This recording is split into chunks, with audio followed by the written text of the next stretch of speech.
Hello, my name is Gökberk Koçak. I'm a PhD candidate in University of San Andreas, and today I'm going to present our work titled as Efficient Incremental Modeling and Solving.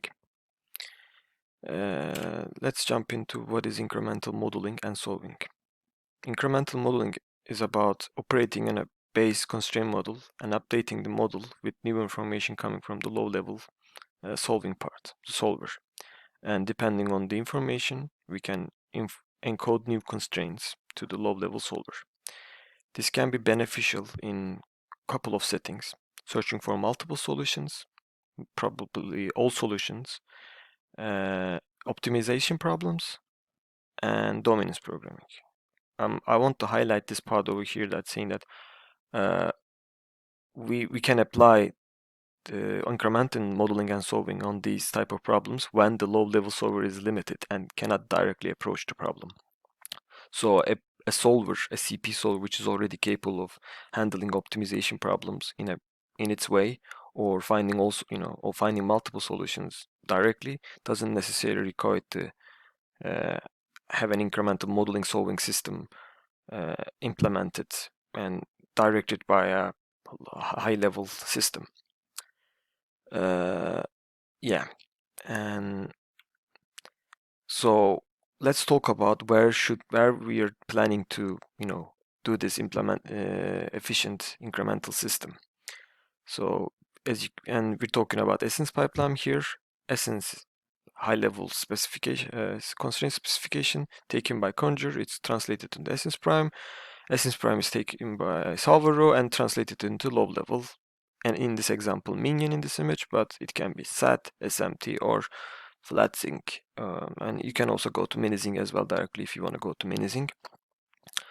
And when a solution is found, when the process is finished, low-level system, low-level solver informs the upper end, high-level maintainer, Salvador, that okay, I found the solution. Here's the solution in my language, and Salvador interprets the solution and goes back to say that okay, this is the solution. So if you're talking about efficient incremental system between solver and the high-level maintainer, we should look into we can also go a higher level conjure, but we should first of all, we should look into making a better connection, better bridge between Salvador and the low-level solver.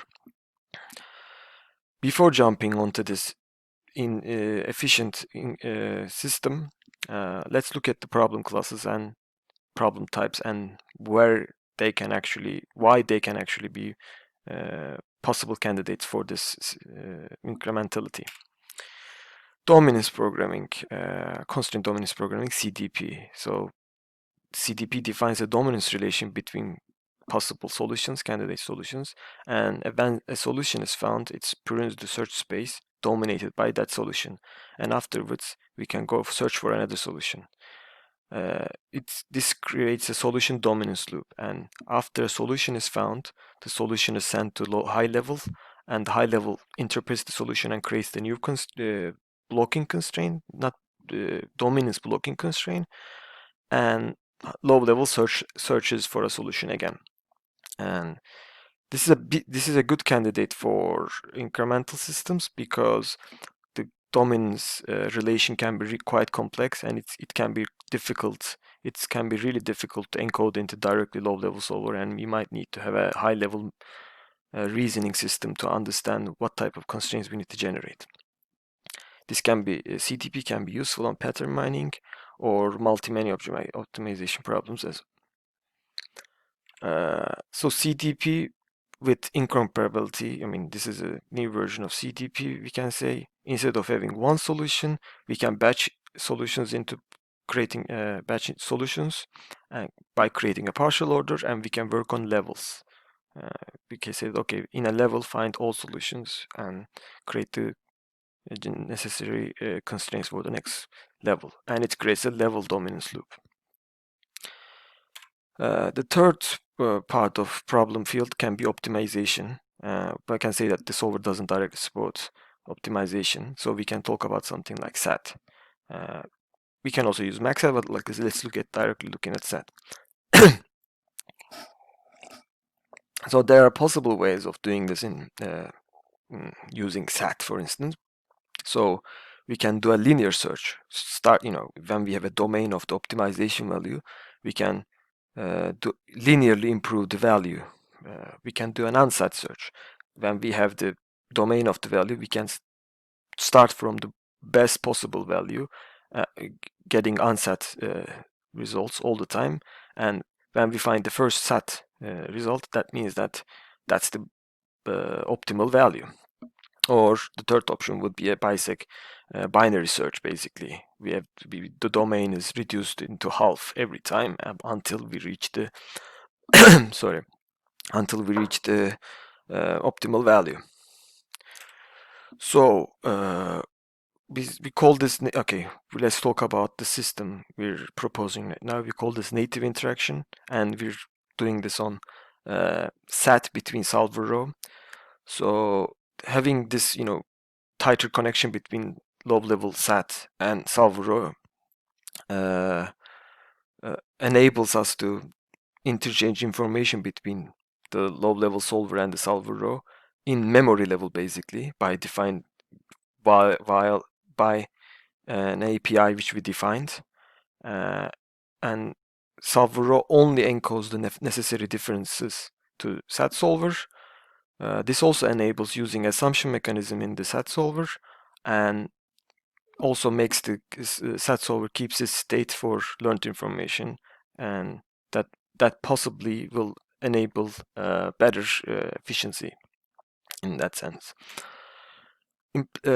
So we can directly look at the implementation a bit of this system. We implemented this system in Rust as a library on top of the solvers, SAT solvers, and solver row, which is written in Java, and SAT solvers, which is usually written in C, C++.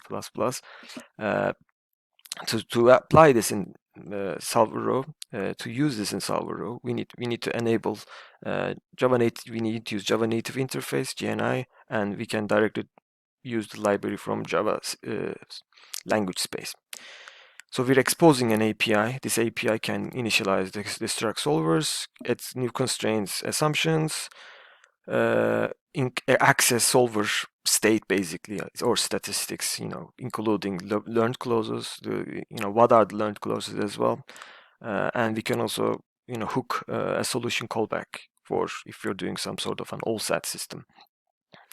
This API structure looks similar to an IPSR. I'm not sure how to pronounce this. And some of the solvers directly, give an IPSR API, so it's easy to maintain for them. This system is currently supports glucose catechol miniset and some all-sat miniset variants. So let's look at the experiment results. So we're using one sat glucose maxsat. We're using glucose one sat versus maxsat and versus learning CP solver chuffed in lots of instances of MR-CPSP from CPSP lib. Without the native interaction, the SAT solver using, basically naive incremental system performs bad, we can say. But when we apply our interactive system to the one SAT solver, the performance gain is much more. And as you can see, it actually performs better than maxsat and chuffed in this setup. Another example is CDPI, and when we compare CDPI with a all-sat solver, native and non-native version, and on one SAT solver, native and non-native version, the performance gains is also visible. This result is found in 5 different pattern mining problems using 200 instances. We talked about levels, and we can also directly, dive into levels to look into what happens directly in search. And we can see that when the orange one is the native version, the system is having spending less time on and less search node on to find the same results. And if we look at one specific instance directly, we can see the same solution here. native version spends less time. This is due to using the accumulated kept learned clauses. So we can make in conclusion, we can say that native interaction reduces the overhead of talking to solvers, enables keeping the solver state, so which means better performance. For future work, making running multiple solvers instances in parallel can be spotted. They can share information by splitting the task or whatever, and they can also might be racing between each other as well. Thank you.